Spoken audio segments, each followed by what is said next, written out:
Welcome back, guys, and welcome today for this new training series about PPL training, where I'll be showing you everything I do into my new PPL workout, and I will be showing you only half of it. I have a double rotation, a double PPL split, but I'm not doing it every week. I'm not training 6 days out of 7, but more like 6 days out of 10 or 11 days. In this training series, I will be showing you my first push, pull, and leg rotation, for you to get a good idea of what it can look like and how good you can actually customize it and make it as personalized as possible for you and your own goals. For the rest, you will have to check it out in my new ebook about PPL training that you can now pre-order, where I'll be showing you everything you need to know about this style of training.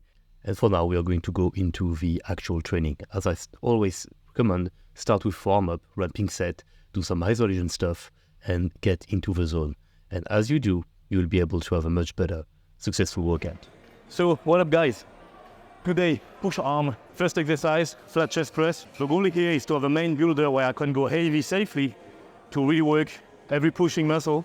And since my goal is more to bias onto the tricep, I'm going with a pretty close grip, which is also a bit safer and more comfortable on the shoulder joint. Apart from that, there is not much to say rather than the fact that this machine is close to perfect, and the only drawback is that I go from the bottom. So I use this little step right there to elevate a bit the handle to not start in a stress position that is quite compromising on the shoulder. And it still keep and maintain enough range of motion for me to have proper work and not like cheat out the exercise. And a part of that is just grinding. Another thing is that the bench is it's a very tilted incline. I don't even know if you can really see it, but it's like 10% incline.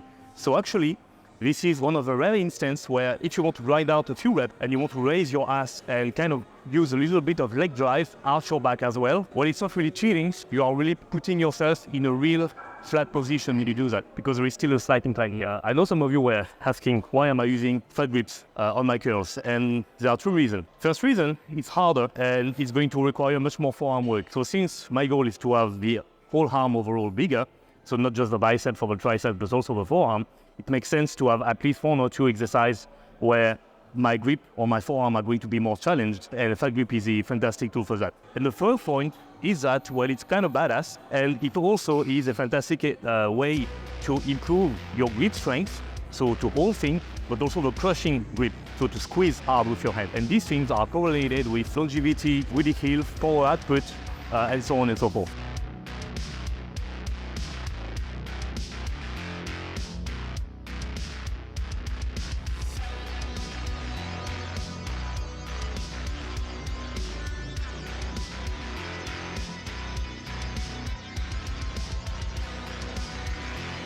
And I'm going to take you back in voiceover for the second superset of a training session, which is curl machine, hammer strength, and incline pressing on the hammer strength machine again. So the goal here is to actually have a quite good biceps exercise without putting myself into a compromised position. Hence why I'm only doing 3/4 of the full range of motion. First thing first, it is a bicep sniper who is well known. Second thing, I have short biceps.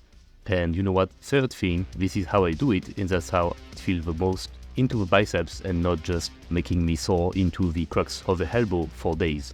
After that, as I said, incline pressing, which is a good exercise again for the same benefit of the hammer strength on the flat or any kind of machine. You have good stability, you have a good amount of power output by being safe, and you can modify and adapt the range of motion in order to be the most comfortable and focus what you want. And here it is, of course, an upper chest and tricep movement.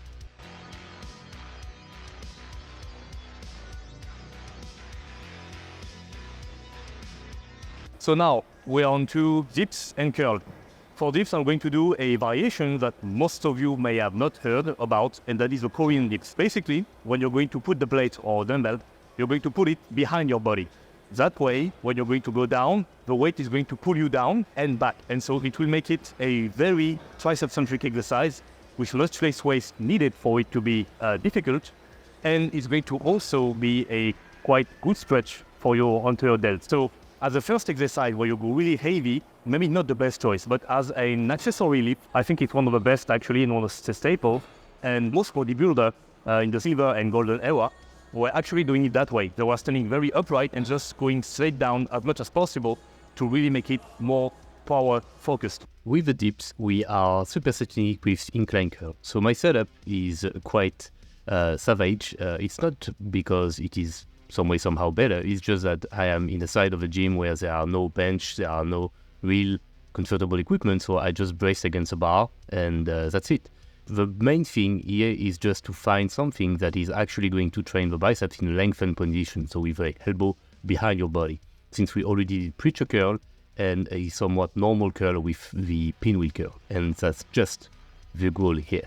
After that, we have a full arm superset with the dual rope cable curl. So basically an hammer curl, but with dual rope, which will allow for much more range of motion, much more comfort, and also a way better ability to squeeze and to actually focus at the top, the resistance. And I am supersetting that with a triceps exercise that will be explained shortly. But just for now, the last thing I have to say about that thing is that if I'm leaning back, it's just to align myself with a cable, not to try and cheat the weight. So for the triceps thing, I have a little something to show you. So it's on this usual triceps extension dual cable. I'm using side grip again, just for comfort, around the elbow and wrist joint. But there is a little twist with what I'm doing, which is to basically start with the hand and the elbow forward to have more stretch on the long head of the triceps, which is a elbow adductor, meaning it does this movement. But I'm also going to bypass a limitation that you have with the bar, which is that you have to stop here and then you are stuck by your own body. That way here, each hand can go past the body. So each time I'm doing a rep, I'm not stuck right here. I can actually go behind. What's the purpose of that, you may ask? It's simple. When you have your triceps right here, or even here, it's lengthened, so there is more stretch.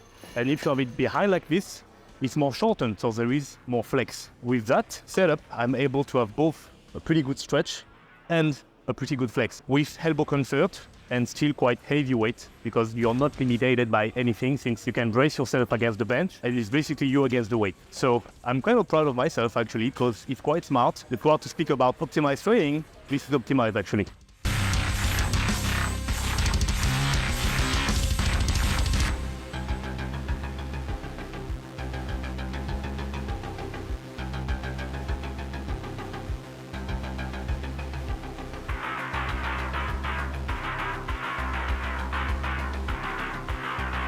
And we're back again with voiceover, this time onto the shoulder isolation and last exercise of the training. Thank you so much for watching the whole video and I really appreciate your support. So this is going to be a bicep. We are going to start out with dumbbell lateral raises and then follow up with front raises. So the purpose here is to actually have an exercise which is going to pick at the shortened position for the deltoid and also being able to immediately follow up with the front delta isolation. So for lateral head, I guess I do not need to explain why you need to isolate it, but for the front raises, you may have questions. And that is just to optimize and to train as much as possible the front delta, because at some point, this is the last type of things that you can actually do to keep working it and to keep developing it. Just 3 sets weekly is more than enough to make a difference. And here is a summary of the training session.